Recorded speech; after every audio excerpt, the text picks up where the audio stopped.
Okay, so yeah, man, I noticed a lot of people have been jumping off of the Karine Silva train now. They've been waiting for this moment to just kind of see her downfall. And look, I know some people are just not fans of certain fighters, but when it comes down to it, this is a learning lesson. This is something I've talked about before. Fighters on the come up, they have certain attributes, some certain natural abilities, where some of them, they just have like a dominant style that's going to get them to the top. And I look at them as like potential threats. But sometimes, some of these fighters, they're going to have to learn along the way. Sometimes they're going to run into that bump in the road early in their career, which to me is a good thing. It's a good thing. It doesn't necessarily mean that the fighter is bad or, that they're just overrated or overhyped. Exposed, yes, but overhyped, no. Like when I look at somebody like Karine Silva, I think she's a fighter that's not overhyped. I think she's been doing a lot of the right things, and she's been doing what she's been capable of doing when fighters are letting her do it. And that's usually how it goes with fighters like Karine Silva. They have that killer instinct to go after, you know, uh, fighters and opponents in a certain way. And, that's all she's really known, right? But along the way, like I said, they're going to run into some things. And yeah, they will get exposed. When a fighter gets, to me, when a fighter gets exposed, that's not necessarily a bad thing. That's just saying, okay, this person needs to work on something, right? Now, if they're just totally left out there and high and dry and they can't do anything, then yeah, then we have to talk. But somebody like Karine Silva along the way, I've just seen different things from her that shows me that, okay, yeah, this girl has potential to possibly be a contender one day. Definitely saw her getting ranked, which she is now.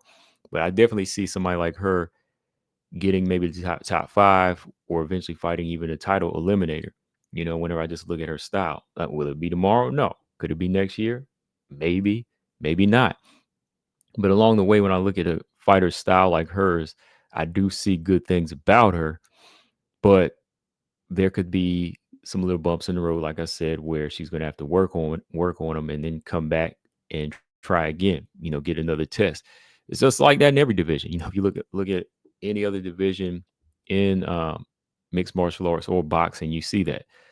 So I'm not quick to call out a fighter and say, "Oh, they're a bum" or something like that. I still think Karine Silva offers some. I mean, Karine Silva was in there with a tough opponent. This was the toughest opponent on her resume, and it should look like this, right? If she's learning something from it, or if she really is fighting somebody tough, or if she's really getting the test, you know, if it was something she wasn't completely ready for, she would have gotten laid out or submitted herself, right?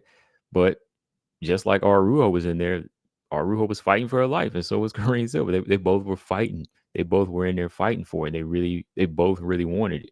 But Arujo just showed that she wanted it just a little bit more, right? Just a little bit more. Karine Silva wasn't too far behind.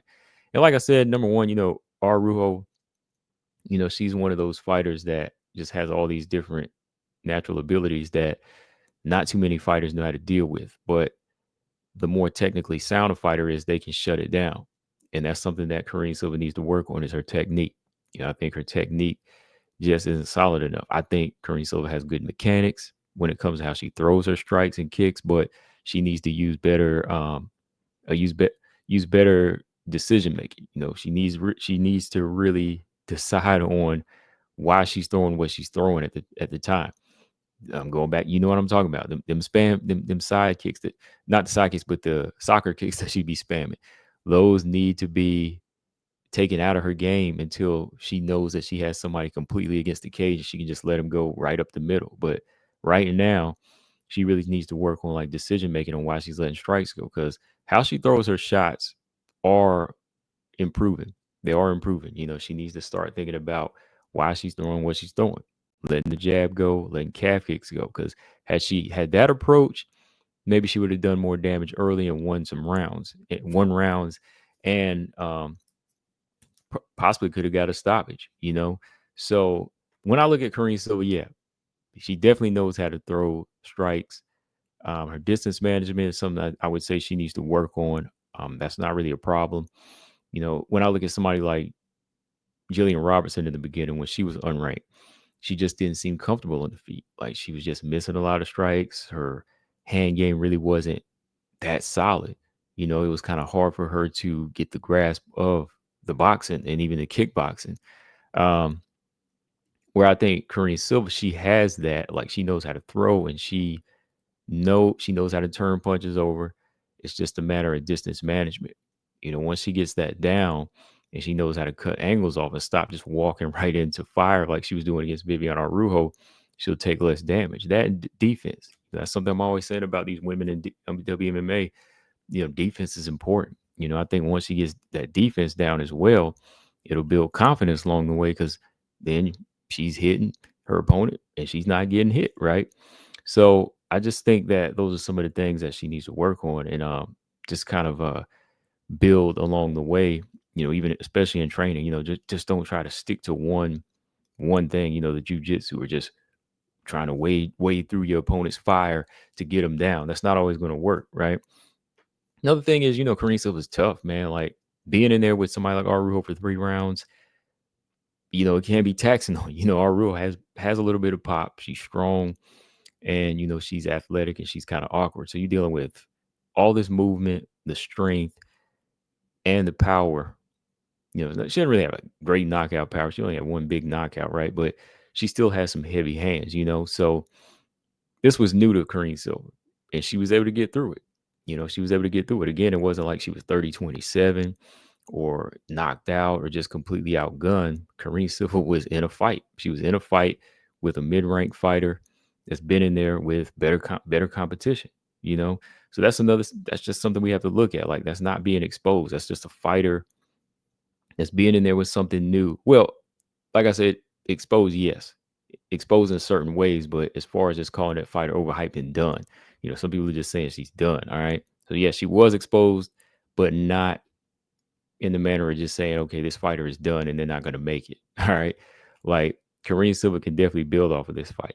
Again, she was in there with an opponent who was in a do or die position right now. And that's one thing that maybe not completely count out Viviane Araujo. You just say this fight was a little bit closer than we anticipated. Especially, like I said, I didn't see Karine Silva submitting Araujo or going in there knocking her out or anything, even though she did rock her. I was like, I don't see her like finishing Araujo. Araujo's in a do or die situation right now, just like when Andrea Lee was on her long win streak, Tisha Torres was. Some of these fighters are dangerous like that. Araujo was on like a 4 or 5 fight losing streak, but had she lost, she might have been getting cut. So she came in there with something to prove. And again, she's a fighter with do or die situation, decent skills, and she's been in there with higher level of opponents. So at some point, Araujo is going to get a victory, especially, if she, like I said, she's been in there with better fighters. She's going to have to learn from them, right? She's going to have to learn from them at some point. It sucks that it was Karine Silva that had to face that night, but that was good on her. It was a blessing for Karine Silva to get that fight that night because that way she can learn from it, right? That's what I'm always saying. A loss, an L doesn't stand for loss all the time. It can be a learning experience as well. So yeah, that was a good fight for her. Good fight. Like I said, it was a good showing. Her problem, I think, really is not finding that way to win no matter what. And that's why when I compare to fighters like Natalia Silva and Manon Fiore, those stand-up fighters that know how to switch gears when they just can't get a knockout, they know how to build up a points lead. And that's why, some stand-up fighters, they make it further right off top. They might take L's down the road, but they really won't, they really won't go through too many bumps along the way because, all fights start on the feet. All fights start on the feet. And if you have decent footwork in the beginning, like Natalia Manon did, and just decent hand speed and you know how to cut angles and turn, you have decent pop, you can build up a lead on a lot of these girls because a lot of these fighters aren't really used to it. A lot of these grapplers on the come aren't used to that movement, So fighters like that, yeah, they can knock people out or they can win on points. Because if they don't find a knockout, like Manon against Myra Bueno Silva, Natalia Silva against Andrea Lee and Jasmine, they can build up a points lead. Fine. And they're good, right? Fighters like Karine Silva, they want to get the fight to the ground. They want to get to the fight to the ground. Stand-up game ain't that good along the way, but if they can get in with one or two shots, or if they can just dive in and change levels, boom, they're good. But when they start meeting fighters with better footwork, like Arujo here at Chikagan, say if they fight Chikagan down the way, they're gonna find it a little bit harder not having those fundamentals of striking. So in a way, that's what I'm saying. She was exposed in that. So when that part gets exposed now, it'll pay off in the long run because okay, down the road, when she fights somebody with better footwork like Natalia Silva or Grasso, she'll know what to do now, right? So it was good it happened. It was good it happened. It turned out that way. And again, it doesn't really mean that she's gonna just fall off the map now. All she has to do is really tighten up on that because Karine Silva still has that killer instinct. Like she still has a killer instinct. She's tough and she's still strong. And she still proved that she can go 3 rounds. I don't know if she's like necessarily like a 3 round fighter or could even potentially be a 5 round fighter yet, because that's gonna come down to pacing and game plan. Erin Blanchfield proved she was. She fell behind 2 rounds. She picked it up. She knew how to fight every round. Fighters like that, they have the proper game plan. But I think Karine Silva, she knows how to be in a fight for 3 rounds. But along the way, she's going to have to come up with better game plans. These girls right now, they're not going to be easy to submit. So, she's got to be more of a break them down type of fighter. She's got to break her opponents down. Karine Silva's not going to just score the easy submissions anymore. They're not going to come like that. It started with Lipsky. That should have told her right there, okay, I got to break Lipsky down. Got to break Arujo down. And by doing that, again, fight starts on the feet. So you got to be ready to chip away at your opponent, take away the legs, take away the body, take away your footwork and speed, and then eventually you can get there. I think Jillian Robertson is kind of learning that. So Karine Silva, she can do that. She can do that because she can connect. She did connect in this fight, and she hits hard. That's the difference between her like a Jillian Roberts. She can hit hard. So as long as she has that power and improved level of striking, even like she did against Marina Moreau, it won't take long. It won't take long for her. But this was just something totally different for her, newer, new style, and it was a little setback. But again, I don't see her being like fraud checked or anything like that. I don't see her being overhyped. I think she still will be a potential threat, for any of the girls at the top once she starts to learn from what she did wrong. All right. But that's how I see it, guys. Still just looking at her, still see a tough fighter here, one that can still beat some of the other girls that you've seen, either below or maybe even a couple of styles above her. We'll just see. We'll see if she learned from the fight. We'll see if she learned from the fight. That's the number one thing, right? But yeah, guys, let me know in the comment section what y'all think. Like I said, don't throw Karine Silva out yet. She's still in the game. And I still think along the way, I could see her at the top, like I said, at some point challenging for the belt in the top 5. But don't be surprised if he takes another L or two on that way up. All right. I'm out, y'all. Peace.